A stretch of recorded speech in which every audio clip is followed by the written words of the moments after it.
So hey everyone, welcome back to my channel.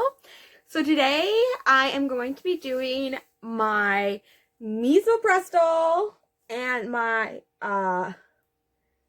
Mifepristone experience video.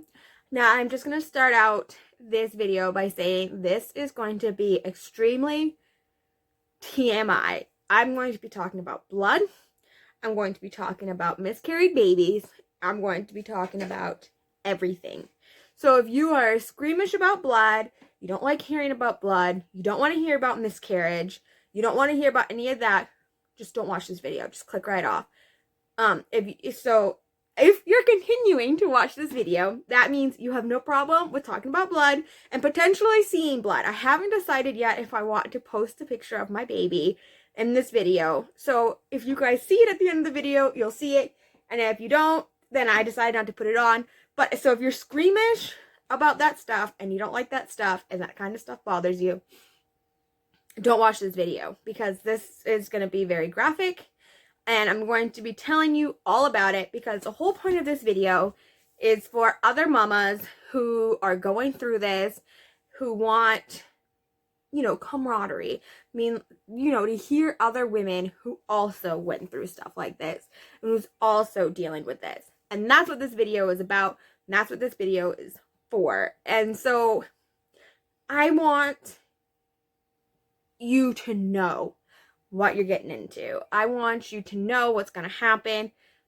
Or if you're currently going through it right this second, I want you to know that you're not alone, that what you're going through, somebody else has also experienced. So, with all that said, let me get into it. So, if you missed my last video, or this is the first video of mine that you've seen, I had a miscarriage. The actual miscarriage took place at 10 weeks and 2 days, but our baby stopped growing at 7 weeks. And I took a combination. I have the names over there because I will not remember how to say them. So if you see me looking over there, that's what I'm looking at. So I took a combination of Mifepristone and Misoprostol. I took that combination, and it was for a miscarriage. We went in, had an ultrasound done at 7 weeks and 5 days, and baby was measuring 6 weeks, 6 days / 7 weeks. But baby was alive at that time with a heartbeat. And then we went back 1 week later at what would have been 9 weeks even. So we went back at what it would have been 9 weeks even, and baby no longer had a heartbeat and had not grown at all since the previous ultrasound. So after we found out that our baby did not have a heartbeat, I decided to wait to see if my body would deliver naturally.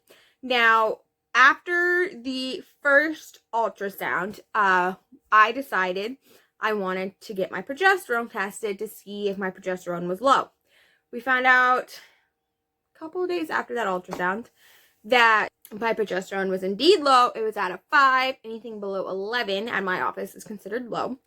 So I was put on progesterone. So for 1 week, exactly, I took progesterone every night. So in my mind, I was thinking that maybe the progesterone was just prolonging the pregnancy, that it was tricking my body into thinking that the pregnancy was still there. So I wanted to go off of the progesterone and see if that made a difference. See if once I stopped the progesterone, my body's like, oh, okay, we're good here. Let's do this. So I waited 1 week to see if anything would happen. And at first, nothing happened. And then that Sunday, so I stopped taking progesterone. Technically, it would have been Thursday night is when I stopped. So Friday was the first night with no progesterone. That Sunday, I started spotting. And I was like, oh, thank goodness, maybe something's happening. And I just continued spotting. Some days it would be like red spotting. Most of the time it was pink spotting, but just spotting. And that went for the whole week. Never got heavier, never got lighter. It just stayed at a steady spotting. So I went to the doctor's appointment on Friday, which was March 19th. And I talked to my doctor and I told her what's been going on. And so she agreed that at that point we needed some medical intervention. So that is the day that I took the Mifepristone, and I took the 200 milligram tablet, and I took it in office. And that was actually interesting. They told me in the office that nothing would happen, that it was just something that you take to tell your body to stop producing hormones, and that nothing that was it, that you wouldn't get any cramping, you wouldn't experience anything from it, that was it. That was not the case for me. I'd say about 4 hours after I took that pill, I started cramping and I started bleeding. Now, the bleeding wasn't bad. It was like a light period. It was just enough where I had to wear a pad, but it wasn't heavy enough where, I had to change my pad at all. I probably could have worn the same pad all day and it wouldn't have filled up. But it was definitely bleeding. And as the day went on, so, that night I went to sleep and I woke up the next day and I was still bleeding. And as the day went on, it got heavier and heavier, but it never got heavier than like a normal period. And so then the time came to take the Misoprostol, and I took 4 200 micrograms, mcgs, whatever that is. I think it's micrograms, but I'm not entirely sure. I took 4 of those, and I did it vaginally. I know some people put them in their cheeks, but I have a really sensitive mouth. I have lots of issues in my mouth, so I didn't feel like that would be good for me, and my doctor really doesn't prefer that method either. So I did them vaginally. So I shoved all 4 pills right up in, and I waited. Now, the doctor told me that the typical time is 2 to 24 hours after you take the initial pills for it to start working. Again, that was not the case for me. I feel like this whole video that's not what happened to me. So about 45 minutes after I took the pills, I started cramping. And I started cramping bad. It was like, at this point, it was really heavy period cramp. And I was just kind of laying in bed. At this point, I hadn't got up yet to check on anything, to see what was going on. It was just really bad cramping. And I was just kind of like, ugh, this is getting really uncomfortable. About an hour and a half in, I decided to go to the bathroom. I had to go pee. And so I got up and went to the bathroom, and I hear a plop. And so I'm like, oh, great. Now, remember, they said 2 hours for it to start working. So I went to the bathroom, and I was bleeding. Like, as soon as I got up out of bed, I could tell that I was bleeding. Like, it was a huge gush. So I went to the bathroom, like I said, and when I heard that plop. And so I looked in the toilet, and there was a blood clot. Now, this is gross. I'm just going to say I'm gross. But I wanted, when I passed the baby, I wanted to see it. And so the doctor had actually given me like a little toilet cap that you can like sit on when you go to the bathroom, and stuff will go in that instead of in the toilet. But I had forgotten that out in the car. So I didn't have that. So I had to reach my hand in the toilet and pull out the blood clot. And I thought at first, I was like, well, I guess this could be the baby. It's kind of, round placenta-y looking. Like, maybe it's the baby. I don't know. Like, it's weird. But this blood clot was huge. It was about the size of a small lemon. And it was pretty nasty. It was pretty gnarly. And so I called the on-call midwife to ask, hey, is this normal? Am I, I know the doctor said blood clots are normal, but is this, how big is normal? So she told me anything the size of a large lemon or bigger would be cause for concern, but anything smaller than that would be fine. She was mostly worried about bleeding. If I was going through a pad an hour, then that would be concern to go to the emergency room. So I had one of those big overnight pads on, and I was only going through 3/4 of that an hour. So I figured that was okay. That was good enough that I didn't have to worry about going to the ER. or anything like that because I wasn't going through a pad an hour, only 3/4 an hour. So that should just tell you right there how much bleeding I had. It literally just felt like I was peeing the whole time, but it wasn't pee. We'll just put it that way. And it was pretty rough. So about, let's see, I took it at 3:30. So about 3, 4, 5, 6, 7, 8, about 5 hours, 5 to 6 hours after I initially took it, I started to feel really, really crampy. Like, really crampy. And it was borderline labor. It was, you know, contraction feeling. I didn't time them or anything to see if they were like contractions, but they very much felt like contractions. You know, they slowly got worse. They had that peak and then they went back down. And they felt like contractions. Not like, oh, I'm in like heavy labor contractions, but like those contractions when you're like, yeah, these are uncomfortable, like this kind of sucks, like I don't like this hurts. Those kind of contractions, not where like, oh my god, I'm dying. They weren't that kind of contractions, but they were, this hurts, this is uncomfortable, I don't like this. So I got up and went to the bathroom. At this point, I did have that toilet cap, because I wasn't taking the chance of having to dig in the toilet again, because that's disgusting. So I did have the cap, and so I went and sat down, and this time it was kind of, my bleeding, I wouldn't say slowed down, but it wasn't coming out so fast, if that makes any sense at all. So it didn't feel like I was peeing anymore. It just felt like a super, super, super, super, super heavy period. And so I sat on the toilet and I still had those awful cramps. And so I just kind of sat there for probably a good 10 minutes. Just kind of feeling just icky. Just feeling kind of nasty, feeling crampy, not really wanting to do a whole lot. So I just kind of sat there. And then I felt another plop. Now this one felt weird compared to the last one. The last one was like big and slimy. And this one just felt weird. It did not feel like the last one. So I wipe and I get up.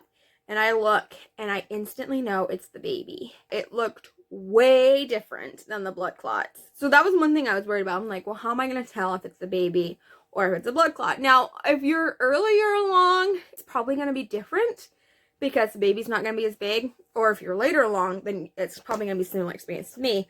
But I could instantly tell that this wasn't a blood clot, that this was the baby.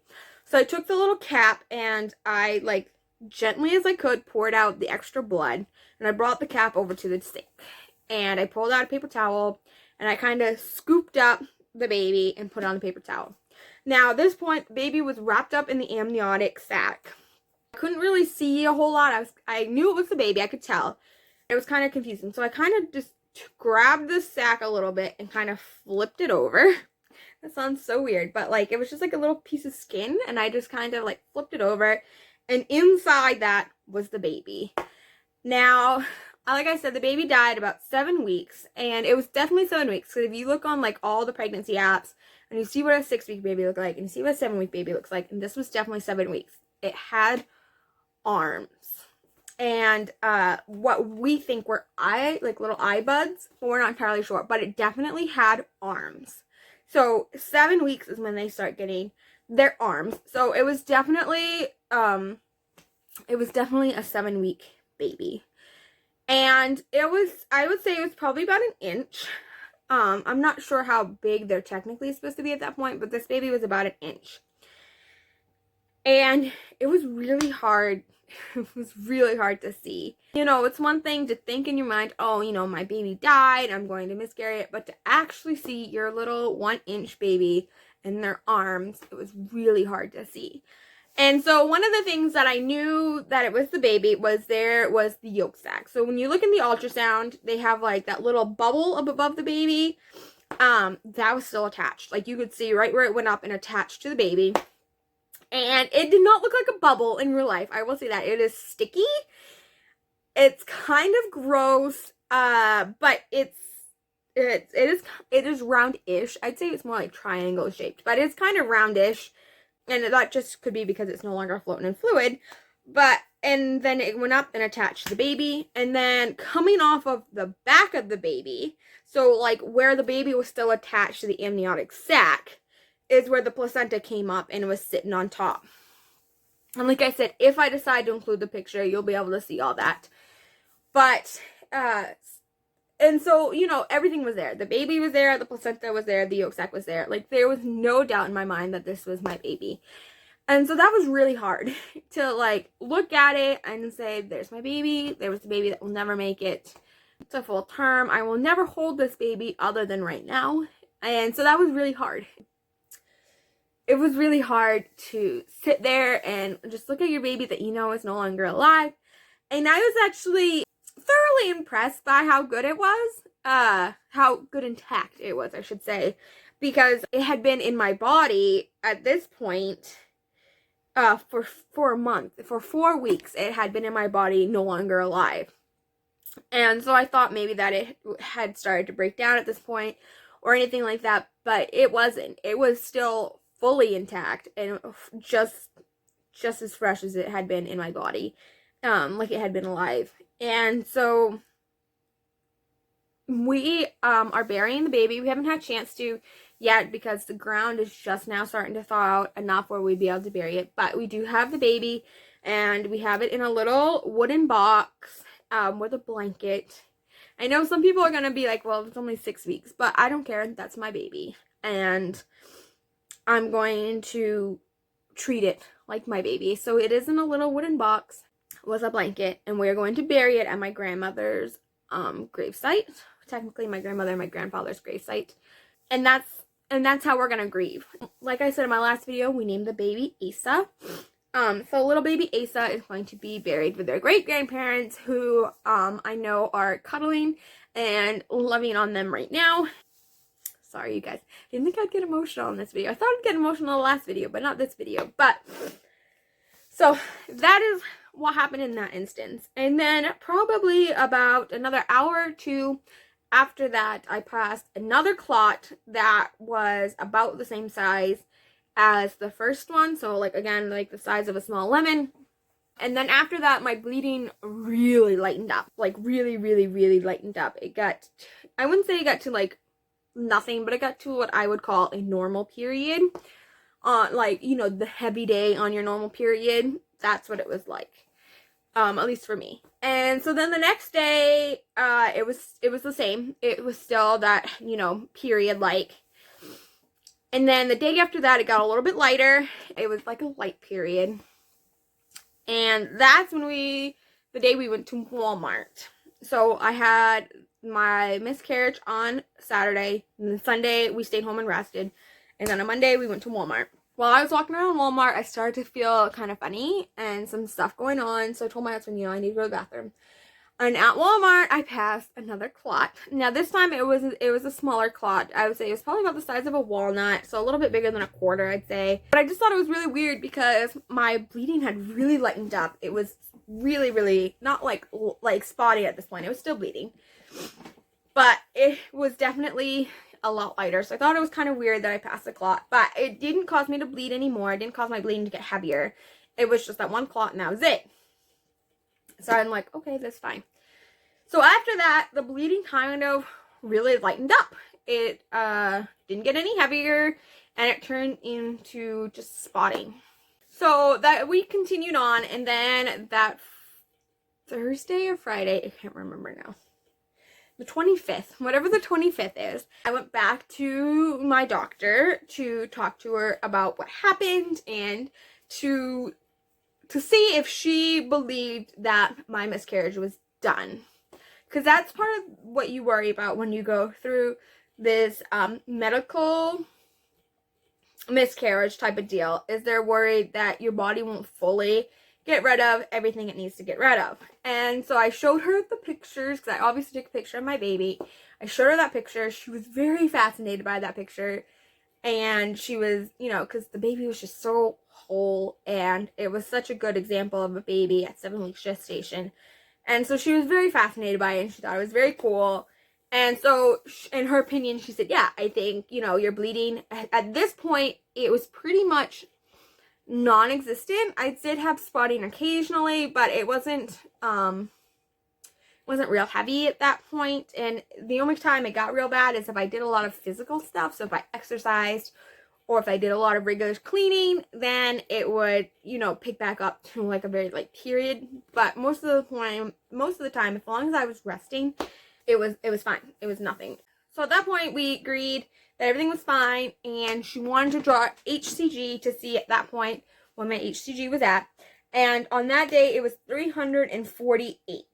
So the last time I had gotten my HCG drawn, it was at 14,499. And that was probably 2 weeks before this or so, 3 weeks. Not entirely sure. It was taken before my ultrasound. So it was probably more like a month ago before that. So, you know, I don't really have like, oh, where was it before you had the miscarriage and where is it now? I don't have that. But the highest that we have recorded was 14,499. And so at this point, it was 348. So that's a big drop and a very fast drop. And so she was very satisfied with that. Now I have to go back next week and get a final beta draw just to make sure that it has gone back down to 0. So today, just out of curiosity, I did take a pregnancy test, and it is still very faintly positive. So I don't know if you guys are going to be able to see that or not. But you guys can kind of see that it is still very faintly positive. But I don't know if you guys can see it back here now. But it is still very faintly positive. You can see the positive right there. So I do still have some HCG left. And like I said, it's been exactly 2 weeks since I've had my miscarriage. And there is still very faint HCG left. So hopefully when I go in next week, there will be 0. And we can hurry up and get our cycle going. Because we do still want another baby. That is still our goal. So hopefully the HCG will be gone next week when we go in. And my cycle will start again. And we can start trying again. That is the plan for now, at least. So at this point right now, like I said, I am 2 weeks out from my miscarriage. I am not really spotting anymore. Occasionally, I'll get a little bit of brown tinge in my underwear. But not really spotting, not really having a whole lot of anything. And I feel okay. I feel good. Mentally, I think now it's kind of harder mentally than it was back then, which is kind of weird. I guess, you know, you've had time to process and whatnot. Yesterday was especially hard for me because yesterday would have been 12 weeks. So, you know, that's the safe zone, even though it's really not. But that would have been the safe zone. I would have been in the second trimester. So yesterday was a little bit harder for me. And, you know, just processing it now. The fact that, you know, we're still waiting for my cycle to come back so we can try again. It's like, I just want to be pregnant. I just want to have another baby. And so I'm getting kind of frustrated and kind of fed up that everything's going so slow, which I know it's really not going slow, that, you know, this is normal, but I'm just getting really irritated and kind of just upset that, you know, I could be still pregnant. Like, I could have been 12 weeks pregnant. You know, I could have been in my second trimester now if I just didn't have a miscarriage. And so I'm just kind of at that point. I get, you know, in the 7 stages of grief or whatever it is. I'm at, like, at the anger point. Like, I'm just angry that it happened. So that's kind of where I'm at. But such is life. Life goes on. Life moves on. The world keeps on turning. And that's kind of where we're at right now. So, I will be filming a TTC, you know, trying to conceive update after next week's appointment, because I do have an appointment with my midwife. That's why I see it's the midwives. I do have an appointment with her next week. This is the one that I worked with my other 2 boys, and I love her.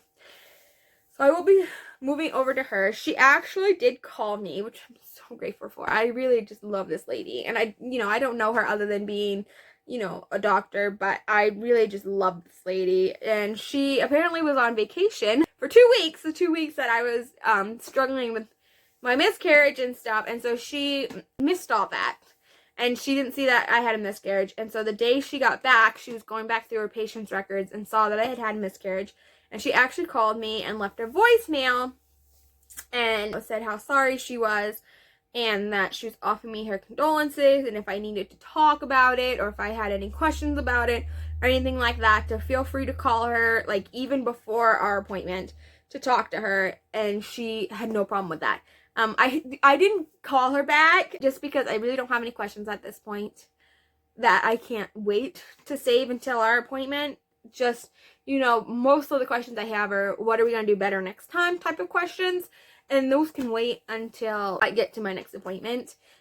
And so I'm just really excited to see her. And I'm really sad that I didn't have her for this last pregnancy. She had left the office that I was currently going to. And so I'm like, well, you know, I'll just go to the office anyways, because that's the office I go to and that's the office I knew.